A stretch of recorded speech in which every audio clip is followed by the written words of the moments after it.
নমস্কার বন্ধুরা, হেসেল বনলক্ষ্মীতে আপনাদের সকলকে স্বাগত। বাড়িতে যদি মোচা থাকে তাহলে এই রেসিপিটা অবশ্যই একবার ট্রাই করে দেখবেন। ছোট বড় সবার পছন্দ হবে। যারা একদম মোচা খেতে চায় না তারাই দেখবেন এই মোচার চপ চেয়ে চেয়ে খাবে। যত রকম মোচার রেসিপি আছে সবার থেকে এটাই সেরা বলে মনে হবে। মোচার চপ বানাবার জন্য এখানে নিয়েছি সেদ্ধ করে জল ঝরিয়ে রাখা মোচা। যদিও এখানে গোটা মোচাটা নাই, অর্ধেকটা আছে। প্রথমে পুরটা বানিয়ে নেব। তার জন্য কড়াই দিচ্ছি সর্ষের তেল, 2 চামচ মতো দিলাম। এখন তেলটা গরম হলে 2 টেবিল চামচ বাদাম ভেজে নিচ্ছি। এখন বাদামটা ভাজা হয়ে গেল, তুলে নিচ্ছি। ওই তেলে 2টো শুকনো লঙ্কা বেশ লাল করে ভেজে তুলছি। এইরকম লাল করে ভেজে নিতে হবে, তাহলে চপের সেন্টটা খুব ভালো হবে। এখন লঙ্কাটা ভাজা হয়ে গেল, এটা তুলে নিচ্ছি। এখন তেলটা কমিয়ে রেখে দিয়ে দিচ্ছি 1 চামচ ধনে, 1 চামচ জিরে আর ধনেটা একটু নেড়ে চেড়ে নেওয়ার পর দিয়ে দিচ্ছি 3টে কারি পাতা,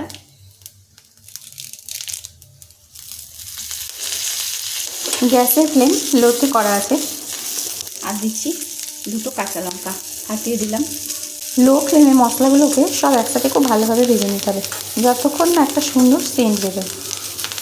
লো ফ্লেমে মশলাগুলো খুব সুন্দর করে ভেজে নিলাম। এখন খুব সুন্দর একটা সেন্ট উঠছে। এখন এগুলো তুলে নিচ্ছি। বাদাম লঙ্কা সব একসাথে মিশিয়ে তুলে নিলাম। এটা ঠান্ডা করে গুঁড়ো করে নেব। একবারে মিহি পেস্ট করব না, আধ ভাঙা করে ভেঙে নিতে হবে।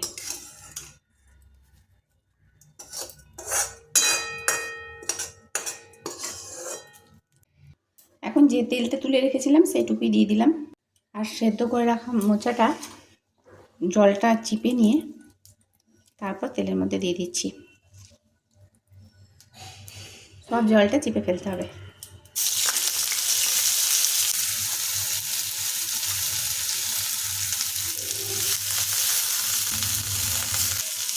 মোচাটা এখন ভালো করে ভেজে নিতে হবে।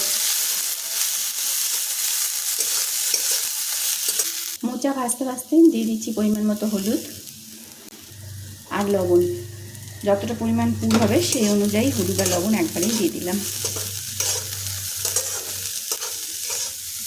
আর মোচা ভাজতে ভাজতেই 2টো সেদ্ধ করা আলু ছাড়িয়ে নিচ্ছি এই সাইজের।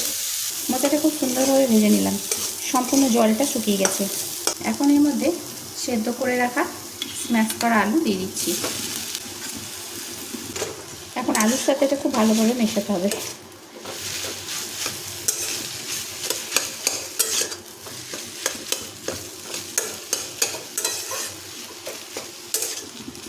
খুব ভালোভাবে মিশিয়ে নিলাম। তাদের ব্যালেন্সের জন্য সামান্য চিনি দিচ্ছি। আর মোচার সাথে আলুটাও খুব ভালোভাবে ভেজে নিতে হবে।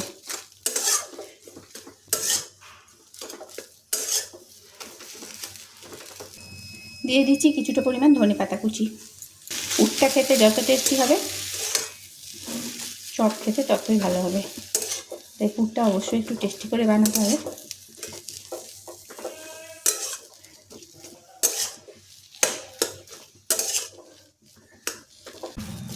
পুরটা এখন হয়ে গেল, যে কড়াই থেকে নেমে নেমে যাচ্ছে। মশলাটা মিশিয়ে তারপর গ্যাসটা বন্ধ করে দেবো। সমস্ত মশলাগুলো এরকম ভেঙে নিলাম, একদম মিহি পেস্ট করিনি। এখন এর মধ্যে দিয়ে খুব ভালোভাবে মিশিয়ে নিতে হবে।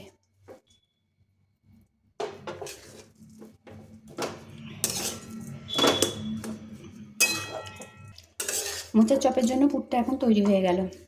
খুব সুন্দরভাবে মিশিয়ে নিতে হবে মশলাটা। এখন এটা ঠান্ডা করতে হবে, তার জন্য এটা থালার মধ্যে ঢেলে রাখছি। এখন চপের জন্য বেসন গুলে নেব। আর বেসনের মধ্যে দিয়ে দিচ্ছি পরিমাণ মতো লবণ, অল্প একটু হিং, সামান্য একটু লঙ্কা গুঁড়ো, অল্প অল্প করে জল দিয়ে খুব ভালো করে ফেটিয়ে নিতে হবে।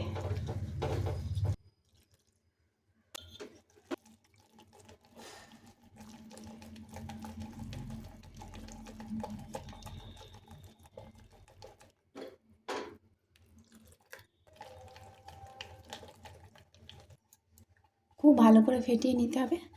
আর ব্যাটারটা ঠিক এইরকম পাতলা হবে। ততক্ষণে চপের পুরটাও ঠান্ডা হয়ে গেছে। হাতে করে এইভাবে নিয়ে একটা গোল শেপ দিয়ে নেব, তারপর একটু করে এইভাবে চ্যাপটা করে নেব।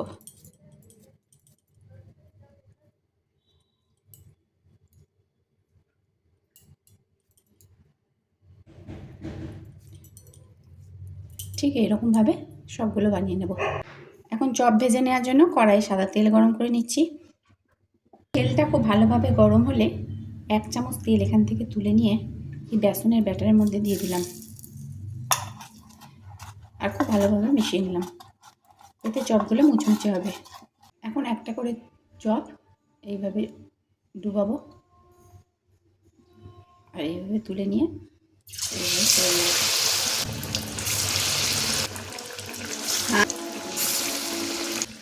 একদিকটা ভাজা হলে অপর দিকটা উল্টে দিতে হবে।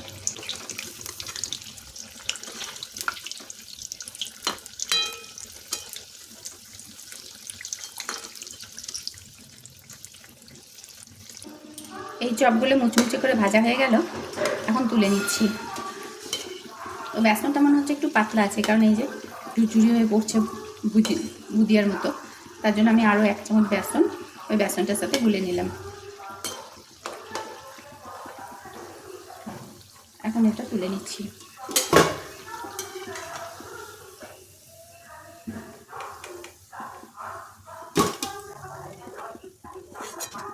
ওই তেলে আবার চপ ছেড়ে দিচ্ছি।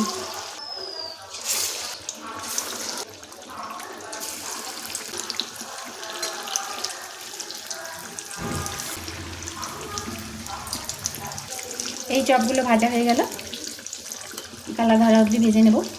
রেসিপিটা যদি আপনাদের ভালো লাগে তাহলে প্লিজ লাইক শেয়ার কমেন্ট করবেন। আর যে সকল নতুন বন্ধুরা রেসিপিটা দেখছেন তাদের যদি ভালো লেগে থাকে তো প্লিজ চ্যানেলটিকে সাবস্ক্রাইব করে পাশে থাকা বেল আইকন অবশ্যই প্রেস করবেন, তাতে আমার নতুন ছাড়া ভিডিও নোটিফিকেশান আপনাদের মোবাইলে আগে পৌঁছে যাবে। এইভাবে আমি সব চপগুলো ভেজে নেব। সমস্ত রেসিপিটি দেখার জন্য হেসেল বনলক্ষ্মীর তরফ থেকে অসংখ্য ধন্যবাদ।